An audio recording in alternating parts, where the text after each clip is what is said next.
वाढत्या अपघातांमुळे नेहमीच चर्चेत राहिलेल्या शिवशाहीमुळे एसटी महामंडळाची डोकेदुखी वाढवलेली आहे। प्रवासी सेवेमध्ये फेल ठरलेल्या शिवशाही बसला अखेरची घरघर लागली आहे। या गाड्यांची सेवा आता बंदच केली जाणार आहे। पुनर्बांधणी करण्यात आल्यानंतर शिवशाही बस लालपरी किंवा हिरकणी म्हणून धावणार आहे। आश्चर्याची गोष्ट म्हणजे महामंडळाने शिवशाहीसाठी लोकप्रिय एशियाडला इतिहास जमा केलं होतं।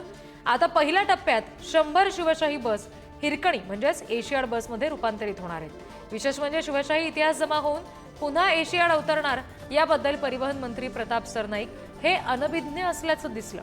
शिवशाहीचा एशियाडमध्ये रूपांतर करण्यासंदर्भातला प्रस्ताव अजून तरी आपल्याकडे आला नाही असं सरनाईक म्हणाले। महामंडळाच्या ताफ्यात सध्याच्या घडीला स्वमालकीच्या 790 शिवशाही बस आहेत। त्यापैकी निम्म्या बस प्रवासी सेवेत आहेत, उर्वरित बस नादुरुस्त अवस्थेत उभ्या आहेत।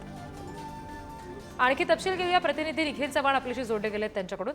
निखिल, यापूर्वी एसटीची झालेली भाडेवाढीचा मुद्दा असेल, आता शिवशाही जाऊन एशियाड पुन्हा परत येणं असेल, याबाबतचा प्रस्ताव आपल्याकडे आलेला नाही, याबाबत फारशी काही माहिती नाही असं सातत्यानं परिवहन मंत्री सांगताना दिसतात। नेमकं काय याच्यामध्ये मेक आहे?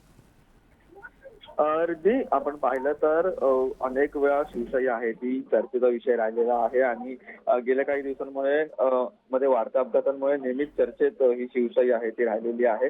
आणि आता या शिवशाही आता जी घरोघरी पोहोचलेली आहे, या गाड्यांची सेवा बंद केली जाणार असल्याची देखील चर्चा आहे ती केली जाते। त्यासोबतच याची पुनर्बांधणी करून याला हिरकणी अथवा एशियाड म्हणून नावायला असा जो प्रस्ताव आहे तो या ठिकाणी करण्यात येणार आहे।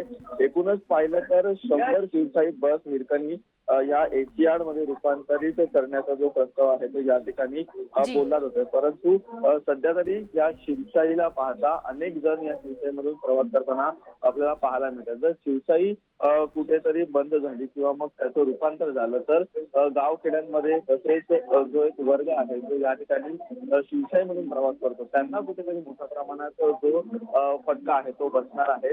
त्यामुळे या संपूर्ण गोष्टींवरती आता परिवहन विभागातून काय एक चर्चा केली जाते किंवा याच्यातून काय तोडगा काढला जातो हे देखील पाहणं महत्त्वाचं आहे। जी निखिल, धन्यवाद दिलेल्या माहितीसाठी।